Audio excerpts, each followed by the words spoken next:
예수님은 바리새인 니고데모에게 사람이 거듭나지 아니하면 하나님 나라를 볼 수 없다고 말씀하셨습니다. 어떤 사람이 하나님의 나라에 들어갈 수 있습니까? 거듭난 사람입니다. 거듭났다는 것은 우리가 예수님을 그리스도와 주님으로 믿고 십자가의 피로 죄 용서함 받고 영생 얻어서 하나님의 자녀가 되었다는 것을 말합니다. 그리스도를 믿는 그리스도인들은 십자가의 피로 말미암아 죄 사함을 받은 사람들입니다. 그리스도를 믿는 그리스도인들은 영원한 생명, 영생을 가진 자들입니다. 그러니까 그리스도인들은 신분이 바뀌었어요. 하나님의 세상의 자녀가 아니라 하나님의 자녀로 신분이 바뀐 사람들입니다. 죄 사함을 받은 자의 특권이 무엇이겠습니까? 그것은 하나님 앞에 의롭다 하심을 얻은 자가 되었다는 뜻입니다. 오늘 말씀 37절에 의인들이란 말이 나오는데 누가 의인입니까? 하나님으로부터 의롭다고 인정함을 받은 사람이 의인입니다. 영생을 얻은 자의 특권이 무엇이겠습니까? 영생을 얻으면 하나님의 심판, 하나님의 정죄에 이르지 아니하고 마지막 날에 하나님께서 그를 다시 살려주신다는 겁니다. 영생을 얻은 자는 예수님께서 다시 오시는 날, 다시 말해서 마지막 날 부활합니다. 하나님께서 예수님을 죽은 자 가운데서 부활시켜 주셨듯이 마지막 날 우리 그리스도인들도 죽은 자 가운데서 부활시켜 주십니다. 하나님의 자녀가 된 자의 특권은 또 무엇이겠습니까? 하나님의 자녀가 된 자는 무엇보다도 하나님을 아바 아버지, 요즘 개역 개정에 아빠 아버지로 번역되어 있습니다만 아바 아버지라고 부를 수 있는 자가 되었다는 겁니다. 죄를 범한 인간은 본능적으로 하나님을 두려워할 수밖에 없습니다. 왜냐하면 죄에는 심판이 따르는 것을 알기 때문입니다. 그러므로 범죄한 자는 결코 하나님을 아버지라고 부를 수가 없습니다. 하나님을 아버지라고 부를 수 있는 것은 하나님의 자녀가 된 자의 특권이죠. 또 하나님의 자녀가 된 자의 특권이 또 있습니다. 상속자가 된다는 겁니다. 하나님의 상속자가 된다는 겁니다. 하나님의 자녀는 하나님의 나라를 상속받습니다. 다른 말로 하면은 하나님의 나라에 들어간다는 뜻입니다. 여러분, 여기 어떤 사람이 있습니다. 예수님을 믿는 어떤 사람이 있습니다.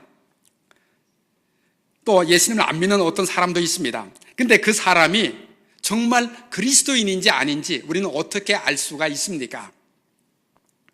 어떤 사람이 그리스도를 믿는 그리스도인인지 아닌지 알 수 있는 방법은 여러 가지가 있습니다. 가장 손쉬운 방법은 그에게 묻는 겁니다. 당신은 그리스도인입니까? 하고 묻는 겁니다. 그리고 또 더 나아가서 예수님의 이름으로 세례 받으셨습니까? 하고 확인해 보는 겁니다. 아니면 교회에 다니는지, 교회에서 어떤 직분을 맡고 있는지 알아보는 것이죠. 좀 더 확실한 방법은 그의 신앙에 대해서 한번 점검해 보는 겁니다. 근데 어떠한 경우든지 간에 어떤 사람이 그리스도인인지 아닌지 알 수 있는 방법은 그 사람의 신앙 고백을 통해서 뿐입니다. 다르게 알 수 있는 방법이 없습니다. 사실 교회는 예수님을 그리스도로 믿는 사람들의 모임, 공동체입니다. 그리스도를 믿지 않거나 그리스도를 부인하는 사람은 교회의 회원이 될 자격이 없지요. 그런데 교회 공동체에 소속된 회원이라고 해서 다 거듭난 사람이겠습니까? 성경은 이에 대해서 이렇게 얘기하고 있습니다. 사실 교회 공동체는 거듭난 사람하고 아직 거듭나지 못한 사람이 섞여 있는 혼합체라는 겁니다. 그럴 수밖에 없는 것이 예수님을 믿겠다고 결단한 사람들이 교회 공동체에 들어와서 함께 신앙생활 할지라도 아직 예수님이 영접이 안 되어서 거듭나지 못한 자일 수도 있다는 것이죠. 이와 관련해서 예수님은 교회를 어디에 비유하고 있냐면 어부의 그물에 비유하고 있습니다. 당시의 어부는 그물로 고기를 잡아서 생계를 유지했습니다.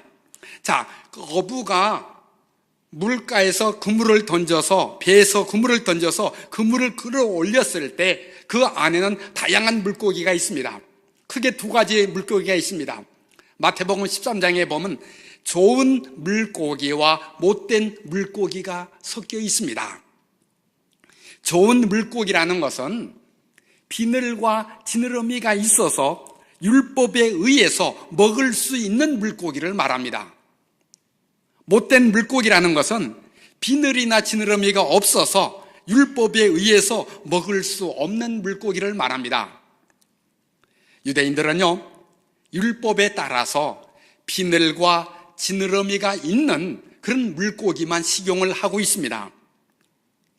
이 비유에서 좋은 물고기는 누구를 가리키고 못된 물고기는 누구를 가리킵니까? 그물 안에, 그물이 교회를 상징합니다. 그물 안에 좋은 물고기와 못된 물고기가 섞여 있는데 교회 안에 좋은 물고기는 누구를 상징하고 못된 물고기는 누구를 상징합니까? 좋은 물고기는 레위기에 보면 깨끗한 물고기로 나옵니다만은 깨끗한 물고기는 거듭난 자를 상징합니다.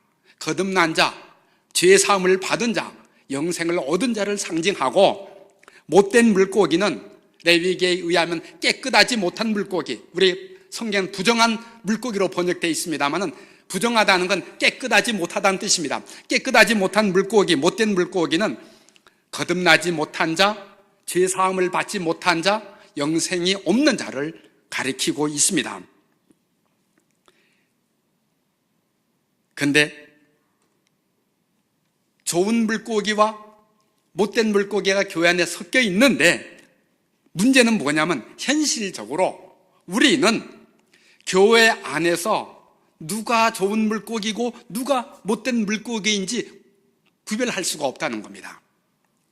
누가 거듭난 자이고 영생을 얻은 자이고 죄사함 받은 자인지, 누가 거듭나지 못한 자이고 아직도 구원받지 못한 자이고 영생이 없는 자인지 우리가 분명히 알 수가 없다는 사실입니다. 누가 아십니까? 오직 주님만이 아십니다. 어떤 사람이 나는 예수님을 믿는 사람입니다 하고 고백하면 우리는 그를 그리스도인으로 받아들일 수밖에 없습니다. 교회 안에 있는 그 사람이 참 그리스도인인지 아닌지 분별하는 권한이 우리에게는 주어져 있지 않습니다. 혹 어떤 사람이 교회를 교회답게 만들기 위해서 저 사람이 참 그리스도인인지 분별하고 싶은 유혹을 느낄지라도 예수님은 그것에 대한 위험성을 경고하고 있습니다. 가라지 비유가 그겁니다. 곡식이 뿌려져 있는 그 밭에 가라지가 함께 자라고 있습니다. 근데 가라지를 뽑지 말라는 거예요. 가라지를 뽑으려다가 곡식을 다치게 된다는 겁니다. 그럼 언제 분별합니까? 참 그리스도인과 이름만의 그리스도인을 분별하는 것은 마지막 날 되는 거예요. 예수님이 재림하시는 날 누가 합니까? 주님께서 하실 일입니다. 어떤 사람이 참 그리스도인인지 혹은 이름만의 그리스도인인지 분별하기 어려운 이유는 이 거듭나는 것, 영생 얻는 것, 죄용서함 받는 것, 이게 내적인 것이어서 눈에 안 보인다는 겁니다. 눈에 안 보여요. 물론 거듭난 사람은 자신이 거듭났다는 사실을 알 수 있습니다. 생명이 있는 사람은 자신 안에 그리스도의 생명이 있다는 것을 알 수가 있습니다. 십자가의 피로 죄 용서함을 받은 사람은 내 죄가 깨끗이 씻어졌음을 확신할 수가 있습니다. 문제는 내가 그리스도인이라 할지라도 다른 그리스도인이 참 그리스도인인지 아닌지 분별할 수가 없고 저 사람은 그리스도인이 아니다고 단언할 수가 없다는 것이죠. 이제 우리가 해야 할 일은 우리의 형제가 다른 그리스도인이 참 그리스도인인지 분별하는 데 관심을 갖기보다는 나 자신이 내가 그리스도를 믿는 내가 올바른 그리스도인인지 점검해 볼 필요가 있고요. 반추해 볼 필요가 있습니다. 나 스스로는 진짜 하나님을 믿는 그리스도인인 줄 알았는데 예수님의 말씀에 비추어 보니까 엉터리 그리스도인으로 드러날 수도 있다는 사실입니다. 자, 예수님께서 우리에게 주신 계명 중에서 가장 큰 계명이 무엇이겠습니까? 마태복음 22장에 보면 내 마음을 다하고 목숨을 다하고 뜻을 다하여 주 너희 하나님을 사랑하라. 이게 가장 큰 계명입니다. 그리스도인들은요, 하나님의 은혜로 구원받았기 때문에 하나님을 사랑하는 것이 당연합니다. 근데 그 당연한 걸 가지고 하나님을 사랑하라고 명령하고 있습니다. 사실 당연하지 않다는 거죠. 구원받았음에도 불구하고 하나님을 사랑하는 것이 당연하지 않다는 겁니다. 그래서 사랑하라고 명령하고 있습니다.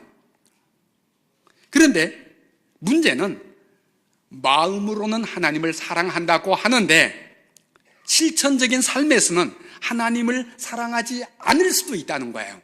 이걸 전제로 하고 있습니다. 사랑은 생각이 아닙니다. 감정이 아니에요. 사랑은 뭡니까? 사랑이 사랑으로 드러나는 것은 행동을 통해서일 뿐입니다.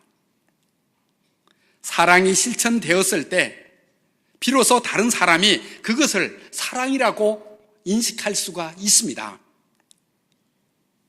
그렇다면 우리가 하나님을 사랑한다고 하는데 하나님을 사랑한다는 것을 나타내는 표지가 있지 않습니까? 그 표지가 무엇이겠습니까? 그것이 바로 우리의 내 이웃을 내 자신같이 사랑하라 하는 계명에 나타나 있습니다.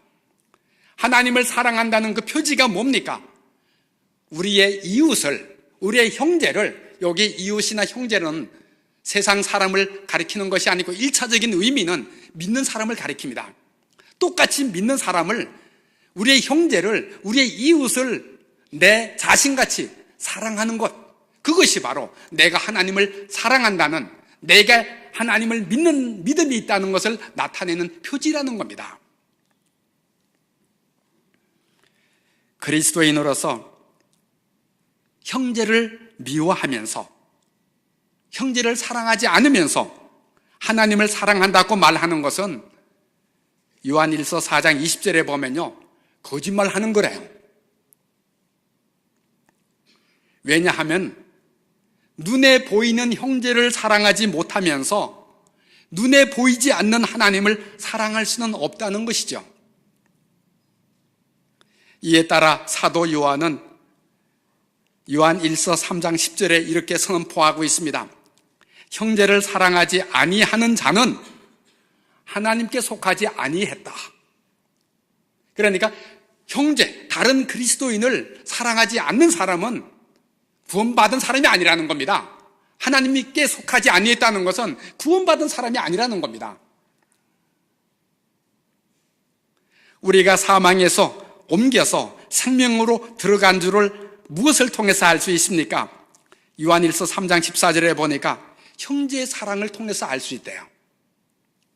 우리가 구원받았다는 것을 어떻게 알 수가 있습니까? 구원받은 사실을 나타내는 그 증거가 뭡니까? 형제 사랑이라는 거예요.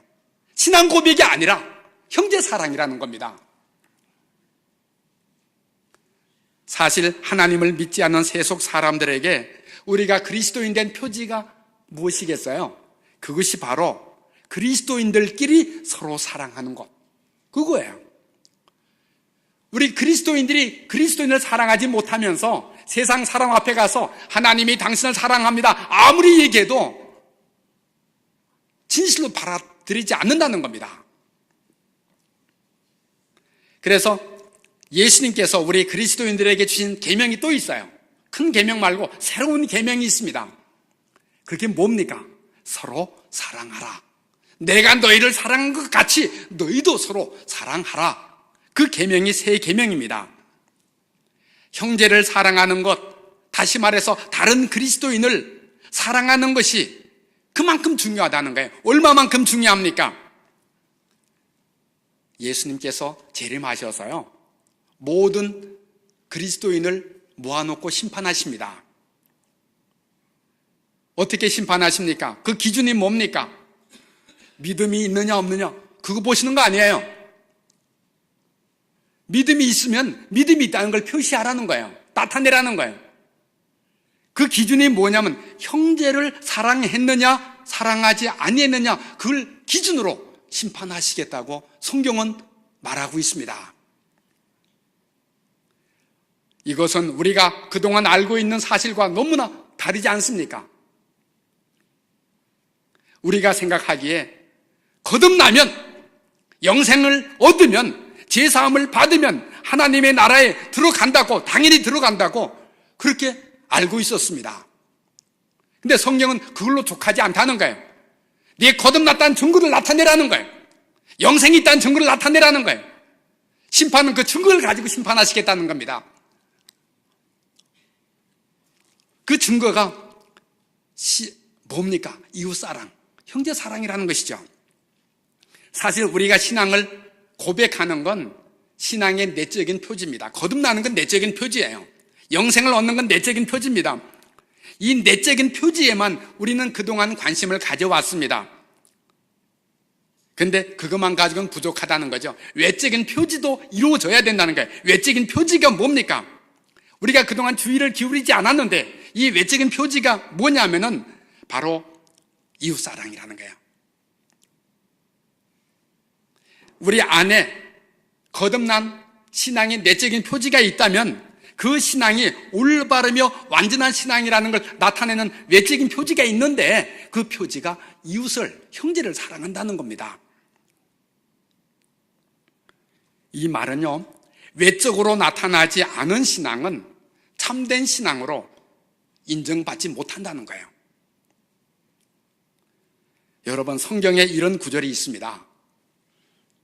불의한 자는 하나님의 나라를 유업으로 받지 못할 줄을 알지 못하느냐. 불의하다는 것은 죄가 그대로 있다는 거예요.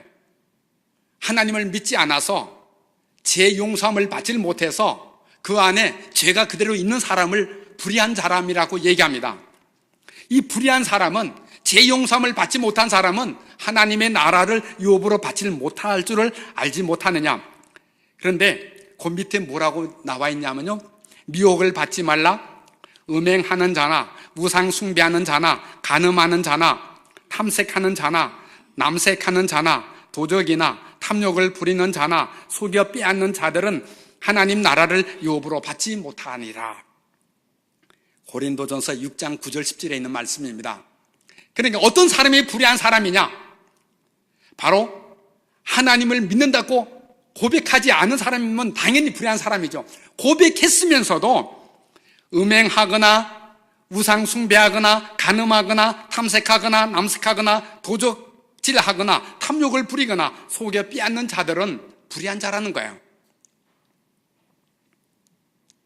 우리가 말로는 그리스도인이라 하면서 실천적인 삶에서는 불의를 행한다면 하나님이 보실 때 너는 구원받은 그리스도인이 아니라, 참 그리스도인이 아니라 그렇게 판단하신다는 거예요. 재림하신 예수님이 오늘 말씀의 양과 염소를 구분하고 있습니다. 과거에 목축을 하면서 목자들이 이제 밤에 양 우리에 이렇게 양과 염소를 가두면서 이렇게 양은 이쪽으로 오른쪽으로, 염소는 왼쪽으로 이렇게 나누어서 가두는 그 습관을 비유해서 마지막 날 심판을 양과 염소로 구분한다고 했습니다. 양이나 염소나 중요한 것은 하나님을 믿는 사람이라는 겁니다. 염소는 세상 사람이 아니에요. 하나님을 믿는 사람이에요. 그 양은 어떤 그리스도인을 가리킵니까? 한마디로 말하면 구원받은 그리스도인을 양으로 표현하고 있습니다. 염소는 어떤 그리스도인입니까? 구원받지 못한 그리스도인을 가리키고 있습니다. 그런데 이 양과 염소를 구분짓는 기준이 있습니다. 그 안에 영생이 있느냐? 죄 사함을 받았느냐? 그게 아닙니다. 그 기준은 얼마만큼 하나님의 계명을 따라서 예수님을 잘 섬겼느냐 하는 거예요. 양으로 인정받은 그리스도인들에게 예수님이 이렇게 판결하십니다. 내 아버지께 복받을 자들이여, 나와 창세로부터 너희를 위하여 예비된 나라를 상속받으라. 양으로 인정받은 분류된 그 그리스도인들은 하나님의 나라에 들어갈 거다 하는 판결입니다. 양이 하나님의 나라에 들어가게 된 근거가 무엇입니까? 예수님은 그 근거를 조목조목 나열하셨습니다. 내가 줄일 때 너희가 먹을 것을 주었고, 목마를 때 마시게 하였고, 내가 나그네 되었을 때 나를 영접하였고, 내가 헐벗었을 때 내게 옷을 입혔고, 내가 병들었을 때 나를 돌보았고, 내가 옥에 갇혔을 때 와서 나를 보았느니라. 기준은 그거였어요. 그러자 의인들이 놀랍니다. 우리가 언제 그렇게 했습니까? 언제 예수님이 병들었고, 언제 옥에 갇혔고, 그리고 우리가 언제 예수님을 돌봤고, 옷을 입혔고, 마실 것을 나누어 주었습니까? 기억이 안 나는 거예요. 이에 대해서 예수님이 천명하십니다. 너희가 여기 내 형제 중에 지극히 작은 자 하나에게 한 것이 곧 내게 한 것이니라. 지극히 작은 자 하나, 내 형제 중입니다. 형제라는 건 똑같은 믿는 사람을 형제라고 합니다. 성경에서 물론 우리가 안 믿는 사람에게 사랑하지 말라는 게 아니에요. 사랑해야 됩니다. 1차적으로 믿는 사람에게 하나님의 사랑을 나타내질 못하면 안 믿는 사람에게 하나님의 사랑을 나타낸다는 것도 거짓말이에요. 그래서 내 형제라는 건 믿는 그리스도인을 얘기하는데, 그 믿는 그리스도인들에게 가장 작은 자, 지극히 작은 자가 누굽니까? 똑같은 그리스도인이라도 별 볼 일 없는 그리스도인, 사회적으로 별 볼 일 없는 그리스도인, 학벌도 없고 얼굴도 못생기고 재산도 없고 지위도 없고 또 능력도 없고, 그래서 관심을 받지 못하고 사람들부터 멸시받기 쉽고 소외당하기 쉬운 그런 그리스도인, 그런 그리스도인에게 한 것이 결국 누구에게 한 겁니까? 예수님에게 한 거라는 거예요. 우리는요, 사실 없는 사람에게 더 관심을 갖기보다는 있는 사람에게 더 관심을 갖습니다. 결혼식을 하는데 있는 사람이 더 많이 축의금 들어와요. 없는 사람은 축의금도 별로 안 들어옵니다. 그게 세상이에요. 근데 예수님을 믿는 내 형제 중에 지극히 작은 자 하나에게 한 것이, 보통 사람 관심을 갖기 어려운 그런 사람에게 대우한 것이 바로 예수님을 대우한 거다. 그렇게 말씀하고 있는 겁니다. 41절 이하에 보면 염소들은 또 다릅니다. 염소로 분류된 사람들은 어떤 판결을 받았습니까? 마귀와 그 사자들을 위하여 예비된 영원한 불에 들어가는 판결을 받았습니다. 한마디로 지옥 가는 판결을 받았다는 겁니다. 그 이유가 뭡니까? 하나님을 믿고 있는데, 나도 똑같이 양과 분리된 사람과 똑같이 하나님을 믿었는데 왜 나는 지옥 갑니까? 그 지옥 가는 이유가 형제가 어려움에 처했을 때 외면했기 때문이라는 겁니다. 형제가 어려움에 처했을 때 외면했던 그 하나의 사실만 가지고 판결하는 건 아니죠. 그 안에 구원받은 믿음이 없기 때문에 외면했다고 보는 거예요. 거듭남이 없기 때문에 자기 형제조차도 외면했다고 보는 겁니다.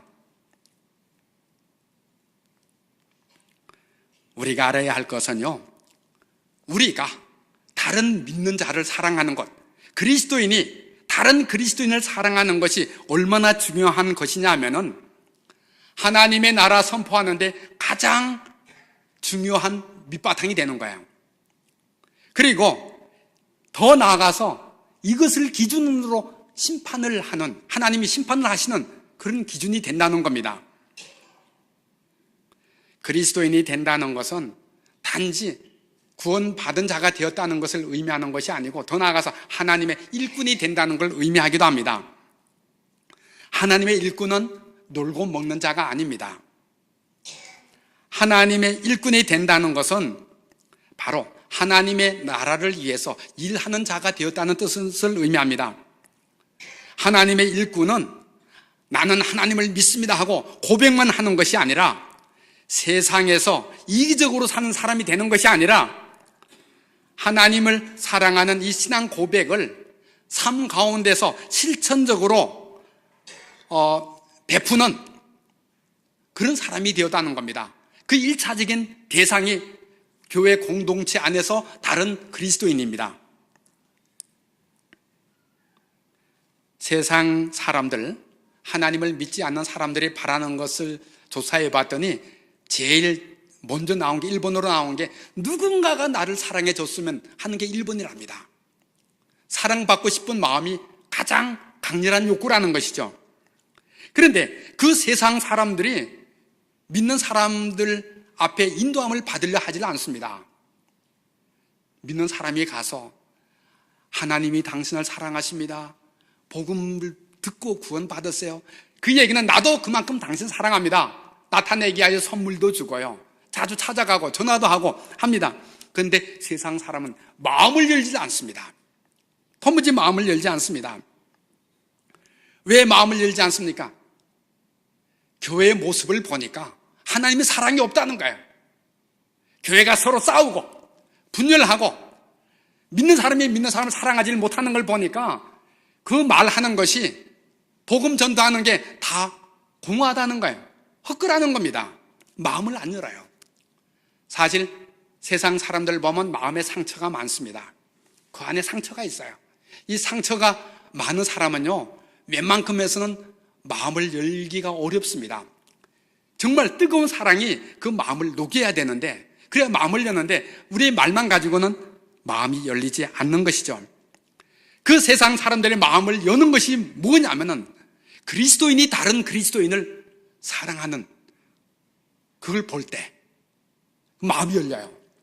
제가 경험도 많이 합니다만은 여기 안 믿는 사람이 와 있습니다. 와 있을 때 그 사람이 어떻게 하면 하나님을 믿습니까? 이 안에서 사랑이 충만한 걸 볼 때, 믿는 사람이 믿는 사람들을 용서하고 믿는 사람이 다른 믿는 사람들의 어려움을 도와주고 믿는 사람이 다른 믿는 사람들을 극진히 이렇게 돌보는 걸 볼 때, 아, 사랑이 있구나. 그럼 나도 이 교회에 와서 이 회원으로 가입되기를 원한다. 그렇게 마음이 열리는 겁니다. 그리스도인들 사이에 사랑이 있는 것을 보면은 그 사람들이요, 세상 사람들이 교회에 오지 말라고 쫓아내도 교회에 오는 것이 원리입니다. 근데 사랑이 없어요. 그러면 왔다가도 여긴 별 볼 일 없는 거구나. 그럼 가버리는 것입니다. 교회 공동체 안에 있는 그 사랑을 보고 세상 사람들은 우리 그리스도인들이 전하는 하나님의 사랑의 진정성을 확인받게 되는 것이고요. 또 그 확인을 통해서 스스로도 자기 안에 사랑받고 싶은 욕구가 있기 때문에 스스로도 교회에 가입이 되어서 하나님의 사랑을, 다른 그리스도인의 사랑을 받고 싶어 하는 겁니다. 물론 신앙이 없는 이웃사랑은 일시적일 수밖에 없습니다. 그러나 이웃사랑이 없는 신앙은 공허하다는 것이죠. 우리가 앞으로 해야 할 일이 있습니다. 형제사랑을 통해서 교회 공동체를 세우는 것입니다. 형제사랑을 통해서 하나님의 나라를 전파하는 것입니다. 형제사랑을 통해서 우리 교회 안에 하나님의 영광을 나타내는 겁니다. 하나님의 영광은 이렇게 신비한 이적을 통해서 나타나지 않습니다. 형제사랑을 통해서 하나님의 영광이 나타나고요. 세상 사람이 그 영광을 보면, 교회 안에 있는 영광을 보면 자기도 그 영광 가운데 거하기를 원하는 겁니다. 우리의 일생이 이와 같은 하나님의 사랑을 실천하는 삶을 살면은 나중에 하나님께서 칭찬하십니다. 착하고 충성된 종이란 칭찬을 통해서 우리도 영광을 받게 되고요. 또 후손들도 그러한 삶을 이어가서 이 땅에 하나님의 나라가 점점 확장될 것을 믿습니다. 그런 은혜 가운데 살기를 축원합니다. 기도합니다. 아버지 하나님 감사합니다. 저희가 말로만의 신앙이 아니라 진실로 그 사랑을 나타내는 신앙을 통해서 저희 형제를 사랑하고 세상 사람들을 사랑하고 진실로 이 사랑을 통하여 마음문을 열게 하시고 저희가 구원의 복음을 전파할 수 있는 바탕을 만들게 하셔서 구원의 복음이 전파되었을 때 수많은 사람이 그리스도를 믿고 주님 앞에 나와 구원받는 놀라운 역사가 일어나게 하여 주시옵소서. 예수님의 이름으로 기도합니다. 아멘.